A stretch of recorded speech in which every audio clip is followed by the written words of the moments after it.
Hi, I'm Lita Leapins. And I'm Jim Gordon. Welcome to another edition of Our City Tonight. Lita, we're here at the legendary Armory Studios in Kitsilano. Boy, a lot of great albums have been recorded here. Oh, all over the walls you can see legendary artists. It's really quite something. Well, what are we doing here? You'll find out after you watch this.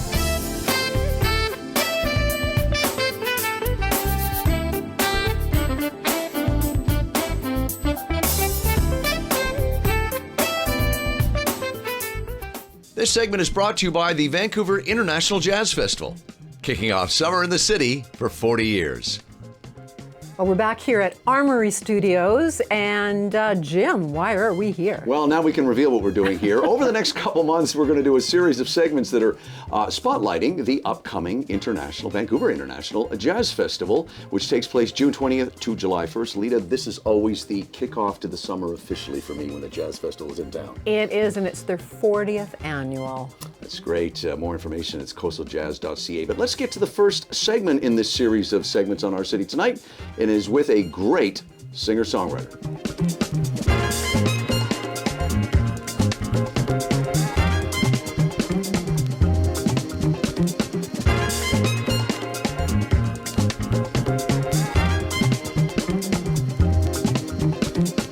Well, our first guest on this series of segments to promote and showcase the upcoming Vancouver International Jazz Festival is an artist that Lita and I have fallen in love with very quickly. Don Pemberton joins us here in the control booth area at Armory Studios. We are so excited to have you on the show. Welcome. Thank you. I'm so happy to be here with you today. Thank you. Oh, we couldn't wait to have you on the show, and it's the 40th annual Jazz Festival. You've been involved with them for some time. Tell us a little bit about your experience, and also we know there's an upcoming stage presentation during, I'm going to say, Sunday, June 22nd. We're going to repeat that. It's on the Georgia Street stage. That is a free concert by you. Don't miss it. Tell us about your involvement with the Jazz Festival. Yeah, I've been a lover of the Vancouver Jazz Festival for so many years. I remember going as a teenager, and checking out all this great live music that was free, the downtown stages, which I think is really incredible as a young person. Like there weren't very many places where you can go and hear live jazz, right? That wasn't, a 19 and older venue. So I had that experience. That was kind of like my first, wow, what is this magical thing that's happening in our city? And then, as I got interested into music and became a performer and a professional musician, then, I remember my first Jazz Fest was really very, very special, and it was incredible to be invited, and it felt like a bit of recognition and being a sign of respect by the musical community and the city to say hey, you're on the right path, and it's a little dot of affirmation. So it's really very special. Well, listen, this is, pardon the musical pun, but to blow your horn now. Thank you. You've done very well. Some of these accolades you're getting, Canada's Queen of Soul. You also, your album, which we're going to talk about in a second, Say Something, won Best Urban Recording of the Western Canadian Music Awards. You have received multiple Juno Awards. You clearly know what you're doing. I try. You do. But let's talk about this album, because Lita and I were joking off camera that we're showing our age a bit, but that's okay, because the people that we see similarities between what you do and what they did, Roberta Flack, Maria Muldaur, who Lita loves. This is all part of what we're hearing when we hear your new album. I shouldn't say your latest album. Yeah. Say Something. Talk a bit about this album for people who may not know of it. Yeah, so Say Something was an album of, for many years I had been a side person working with other people in their bands and projects, and I, had all these songs and all these ideas that I wanted to kind of get out and sort of share with the world. And I have a lot of musical influences. I love jazz, I study jazz music. I love gospel, I love blues, I love R&B, I love, yacht rock, I love all that stuff. So I feel like Say Something sort of showcases all of the things that I love. And some people are like, oh, that's interesting. It's a bit jazzy, and oh, it's a bit soulful, but really, I just thought these are the sounds that I love, and that's how it kind of came out in that album. And I'm currently working on some new music for a new album called Supernova. So I'm excited about that too. Oh, well, we're certainly looking forward to that. What would you name your style one way at all? Do you have kind of your own little moniker for your style? You know what? No, but I should. You should. I should. Yeah, I should. Definitely should. Yeah. You're also, we want to mention, you're also a teacher. You're a pianist, teacher, a choir director. Tell us a little bit about the women's choir. Oh yeah, so Roots and Wings Women's Choir is a choir that I started about 11 years ago, and it's a wonderful community of singers who have like a wide variety of musical experiences, and really I wanted to create a community for women's voices that was a little bit different than some of the traditional women's choirs that are around right now. And mostly I feel like women's repertoire for women's choirs is like very like, I talk about love, we sing about springtime and nature. And I wanted to sort of showcase, that women's choirs can sing about other things and other experiences. And so this choir of people are just a wonderful group, and God bless them for trusting me to lead them down an interesting and creative path. So it's a lot of fun. We have a lot of fun together. One of the things that Lita and I always like to ask actors, writers, musicians, artists, who are you hearing when you're coming up? And we mentioned people like Roberta Flack, and I said Evelyn Champagne King and Cheryl Lynn, people like that, Anita Baker, as Lita mentioned. Who are you hearing for the first time or seeing that made you think, I think I could do that, I really want to do that? Was there a music influence that you heard? I mean, we always talk to people, was there, or can you put it down to just one thing? Was there somebody you heard? For me, it was Mahalia Jackson. So I grew up in a very that's pretty good stuff. Okay. Yeah, I grew up in a very musical family, and my parents were always listening to music. Music was always on, and I have lots of siblings who were also musicians, and so they were listening to tons of music. They were practicing. But for me, there was something about hearing Mahalia Jackson for the first time. I remember I had inherited this old like stereo component, and I got to put it in my bedroom, which was like very special, right? You have your own thing. But the thing about it is that it had an 8-track like deck, and I was like, well, what is this thing? So, I found all these old 8-tracks like in my parents', in the basement, and so I was like, putting them in. And being like, oh, well, what's this? And there was a Mahalia Jackson 8-track. Oh, wow. And I remember just lying in my room listening to this like big, beautiful voice. And really, I was very moved. I didn't know why or what, but there was something about me that kept me curious about her, and sort of was a beautiful introduction to singing and gospel music and just music in general. Folks, look, Sunday, June 22nd, downtown Georgia Street Stage, a great location. That's where you'll see Dawn performing 6:30 p.m. We should also say dawnpemberton.ca, and of course the Jazz Festival is coastaljazz.ca. Dawn, thank you for joining us. Thank you so much for having me. Pleasure. This segment was brought to you by the Vancouver International Jazz Festival, kicking off summer in the city for 40 years.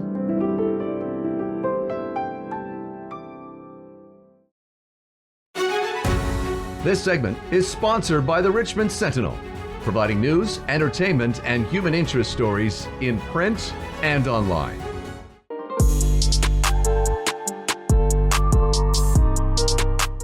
Well, she is a Vancouver actress that makes her home in Toronto these days. I have not seen this person in a lot of years. She is in a very powerful new movie called EFC. It is a female-driven MMA drama. It's a great pleasure to welcome, as I said, somebody I've not seen in about a decade, Carly Rose. Welcome back to your hometown of Vancouver. Thank you for having me. You're quite welcome. First off, congratulations on this new movie, which people can see now. It is getting awards. When we first started talking, I think just for Christmas, you were all over Europe attending festivals, getting awards. You've won, the film has won. Tell our viewers and our listeners a bit about EFC. Yes, well, we've been doing a little bit of a festival circuit, so we have, I think, 34 plus global awards, so That's pretty exciting. The most recent one was in Sicily, where we took home the Best Director Award, so that was pretty incredible. And yeah, so I play an MMA fighter. It's a character named Cassidy Jones, and she's the undefeated champion of the EFC. And she's just about to defend her title against her #1 rival when a shocking turn of events changes everything. So yeah, this film takes you inside the world of MMA. Yeah, I was saying to you that this is perfectly timed because women's sports have never enjoyed greater popularity and solid feedback. I mean, you look at last year, the NCAA women's basketball outdrew the men. Women's hockey is doing well. Women's soccer is doing well. And this sport, too, is doing very well. And I was really struck by the physical aspect of this film. You were saying that good shape, but you had to get in really good shape. And you wanted to be authentic in this role. Yes, we really wanted to honor this sport, and I felt like it was really important to embody the discipline as a fighter. So I trained for a year prior, started with a couple different personal trainers, and then moved into the boxing, Muay Thai, and Brazilian Jiu-Jitsu. So it was pretty intense. But it has to be because it's an intense sport, which I admire you're doing. And I'm looking at some of the behind the scenes footage. You had top trainers and choreographers there to make sure, because this really looks like you guys are beating the hell out of each other in this film. Yeah, it does, right? Yeah. It's a little bit scary. Yeah, we had an amazing crew. Wayne Wells, he was our stunt choreographer, and I mean, he's one of the best in the business, and he really just made sure that everything looked very authentic. And we had some real MMA fighters. Pretty much all of these stunt performers were real fighters in real life, so. I found it really challenging as a viewer with some of the scenes where you get beaten in the ring. How did that affect you psychologically? Because the makeup was very intense, and you swollen eye, and I mean, that's part of the sport and the landscape, right? Did that affect you psychologically, or did it maybe help you more with your role? How did you feel about looking yourself in the mirror, as your character does in the movie? You know, yeah, I mean, that's a great question, because definitely it did.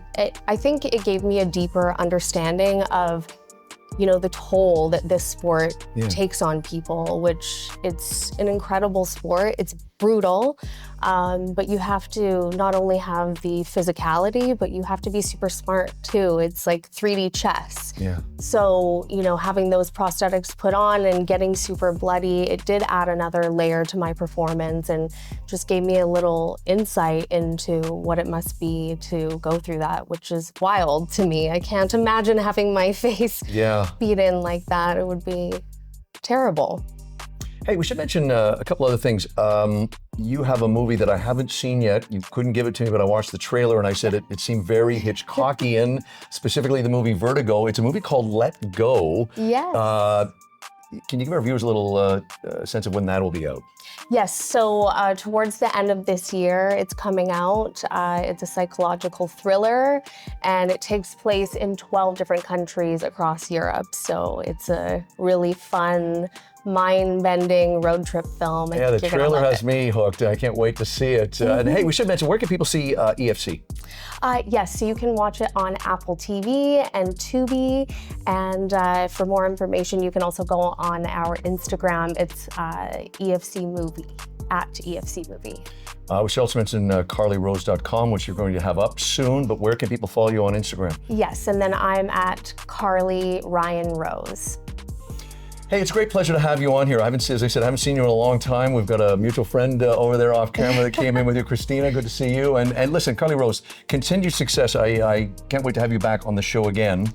And I'm glad that I was able to get you a cocktail, because last time I saw you were getting me a cocktail at a restaurant. That's what acting does, folks. Carly Rose, thank you so much, and cheers, congratulations. Thank you.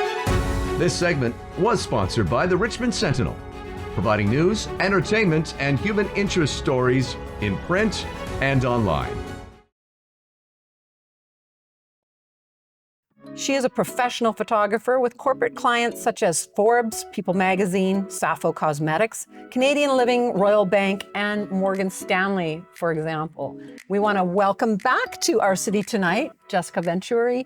Welcome. Thank you. I see you're all set up with a nice little glass of bubble there. That's perfect.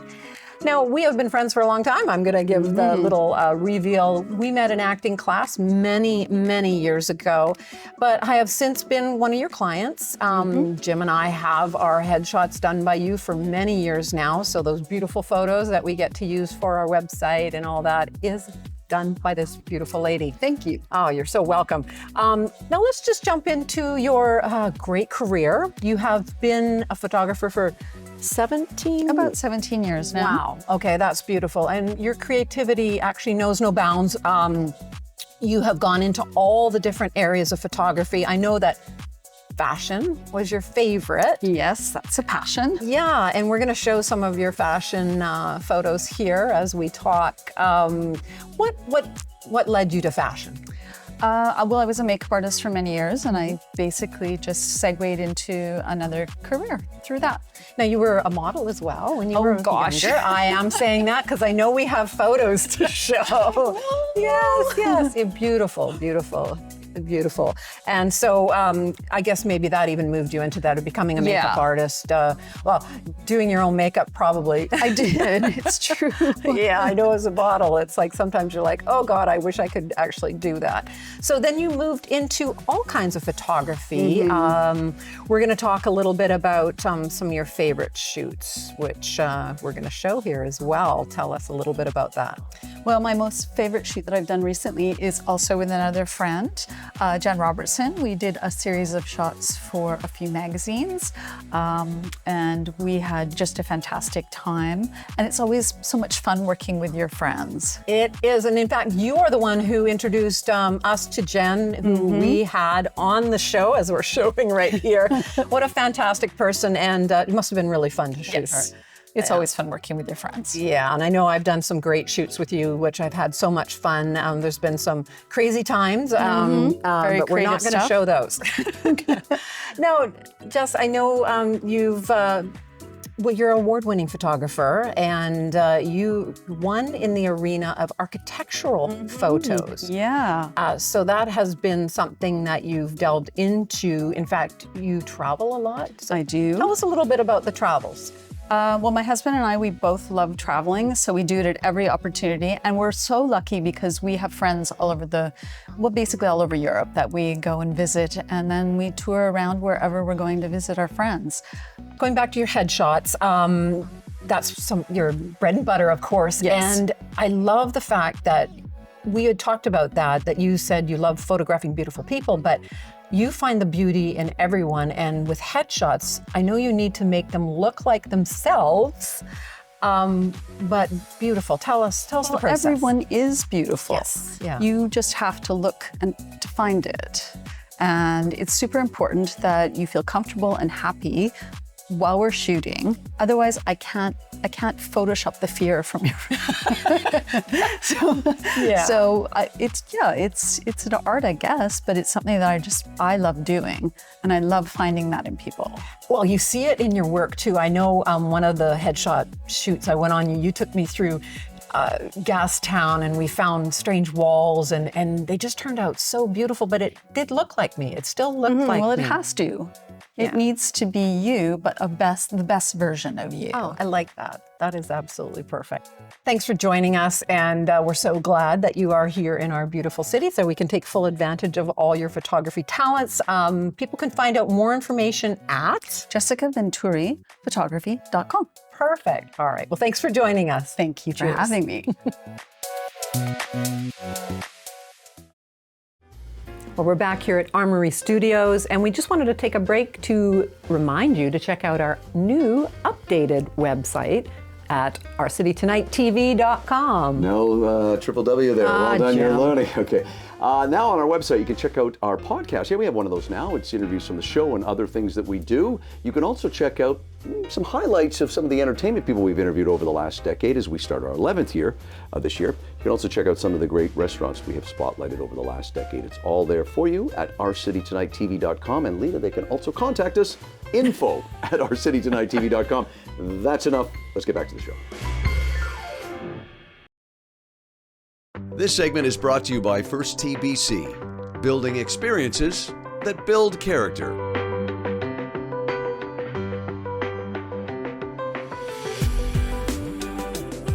Well, I find myself out here at Musqueam Golf Course on a rainy afternoon, but if you play golf, you don't care if it's raining. You're in a suit jacket, different story. But we're here to talk to some great folks at First Tee and Golf Canada Foundation. Let's go see what they have to say. Well, we're now on the driving range area at Musqueam Golf Course, joined by Scott. Scott, let's talk about First Tee and all the good work it does. Viewers out there may not know of it, so you give us a kind of an overview.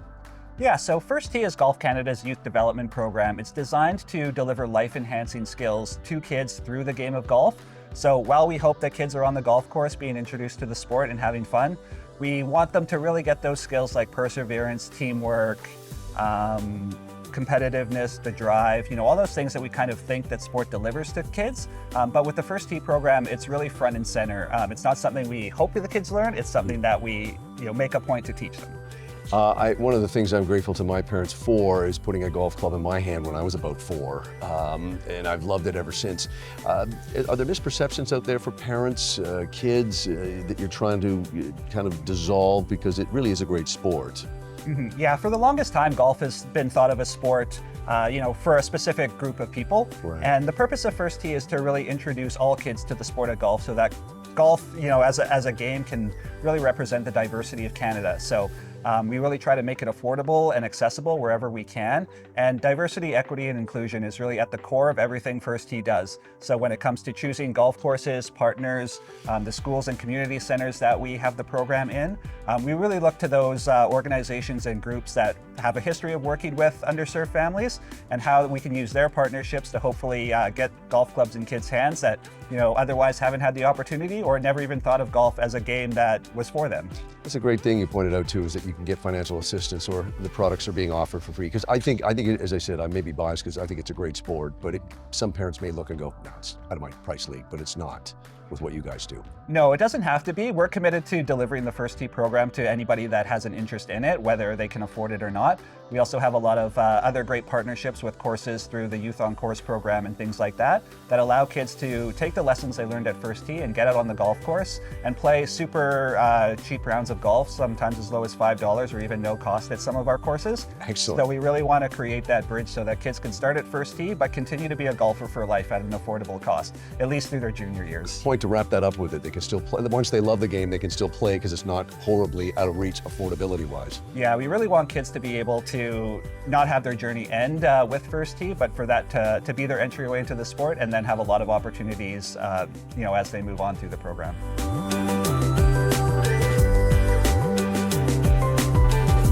Well, joining me right now is a good friend of mine, Kelly. She, of course, with Golf Canada Foundation. First Tee, what I want to talk to you about is that, like a lot of people in your position, you rely a lot on the generosity of others, partnerships, donations.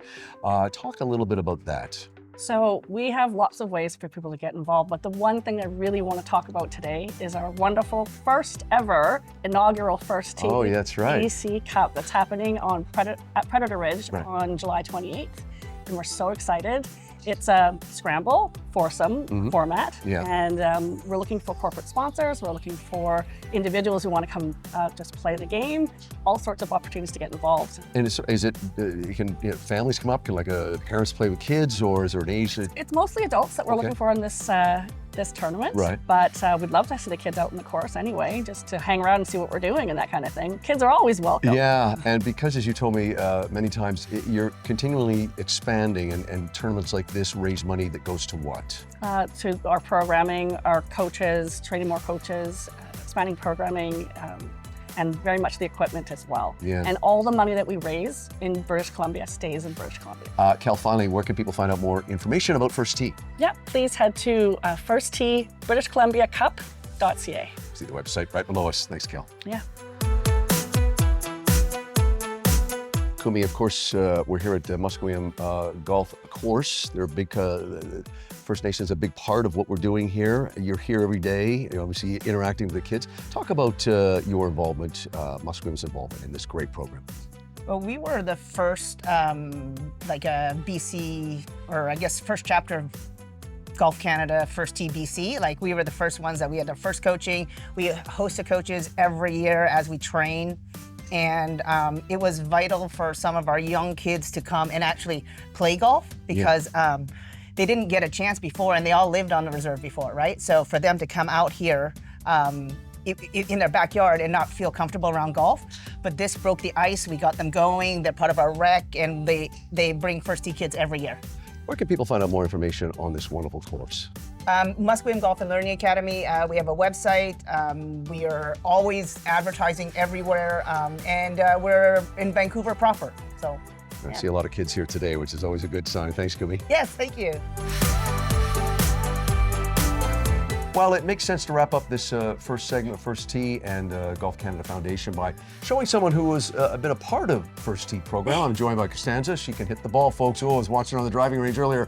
First of all, welcome. Thank you. You're welcome. You're 10 years old and standing on a box, so she's either really tall or I'm short. Yes. As I said earlier, boy, you got a great swing. You took this game up really young, didn't you? Yes, I did. I started when I was 4. 4. So you said your dad played, but you wanted to get involved in this First Tee program. Talk about what this First Tee program has done for you. This First Tee program has done a lot of things for me, not just for golf, for school and independence things. Yeah. It built my confidence, nerves.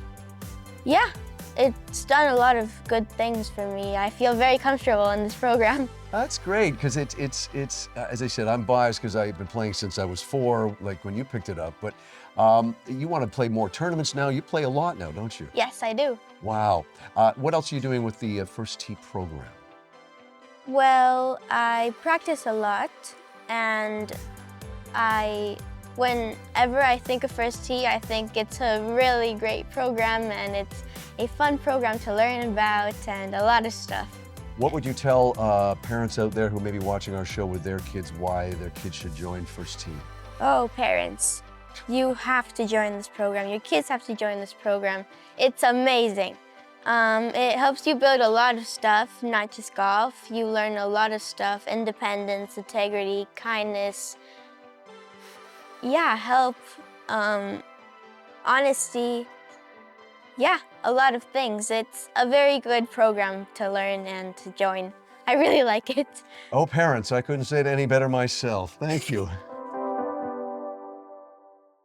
Closed captioning and other promotional considerations provided by Hamilton High Street Senior Residence, Richmond's newest senior living community.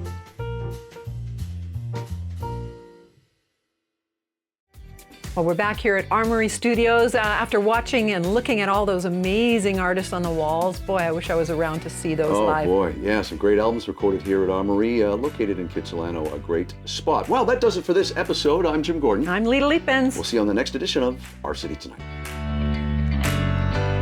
You can contact us and watch past episodes at ourcitytonighttv.com. The Richmond Sentinel, providing news, entertainment, and human interest stories in print and online.